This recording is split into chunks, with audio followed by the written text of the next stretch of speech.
They see my disability, I see my ability. They call me disabled, I call myself differently abled. There are some incidents that happen in your life.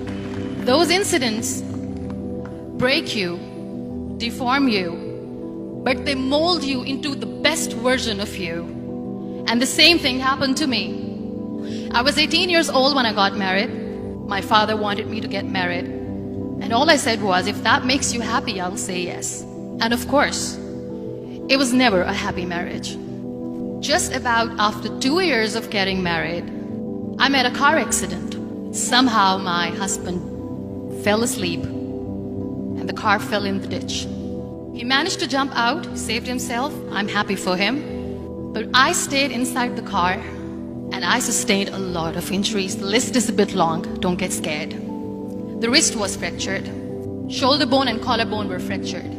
My whole rib cage got fractured. And because of the rib cage injury, lungs and liver were badly injured.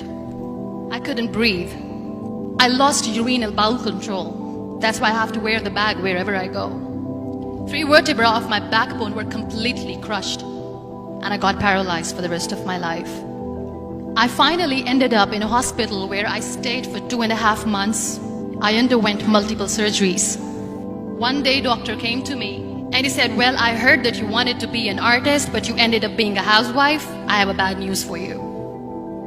You won't be able to paint again because your wrist and your arm are so deformed, you won't be able to hold a pen again. Next day, doctor came to me and said, your spine injury is so bad, you won't be able to walk again. Because of your spine injury and the fixation that you have in your back, you won't be able to give birth to a child again. That day, I was devastated. I asked my mother, why me? And that is where I started to question my existence. Why am I even alive? And that is where I realized that the words have the power to heal the soul. My mother said to me, this too shall pass. God has a greater plan for you. I don't know what it is, but He surely has. And in all that distress and grief, somehow or the other, those words were so magical that they kept me going. One day I asked my brothers, I know I have a deformed hand, but I'm tired of looking at these white walls in the hospital and wearing these white scrubs. I'm getting tired of this. I want to add more colors to my life. I want to do something. Bring me some colors, bring me some small canvas. I want to paint. So the very first painting I made was on my deathbed, where I painted for the very first time. It was not just an art piece or just my passion. It was my therapy. And then I was discharged and I went back home. And I went back home and I realized that I have developed a lot of pressure ulcers on my back and on my hip bone. I was unable to sit.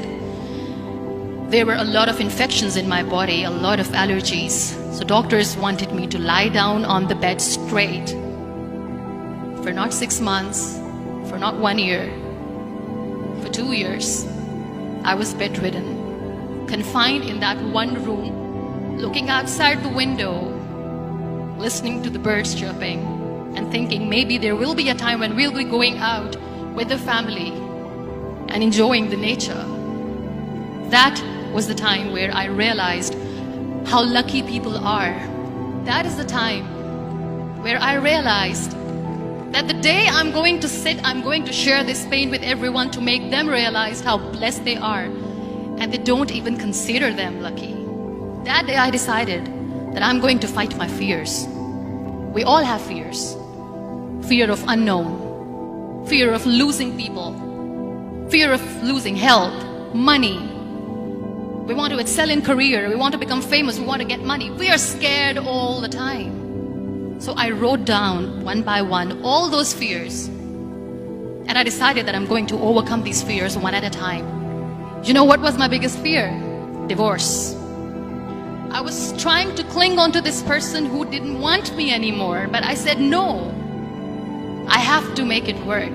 But the day I decided that this is nothing but my fear, I liberated myself by setting him free. And I made myself emotionally so strong that the day I got the news that he's getting married, I sent him a text that I'm so happy for you and I wish you all the best. And he knows that I pray for him today. Number 2 was, I won't be able to be a mother again.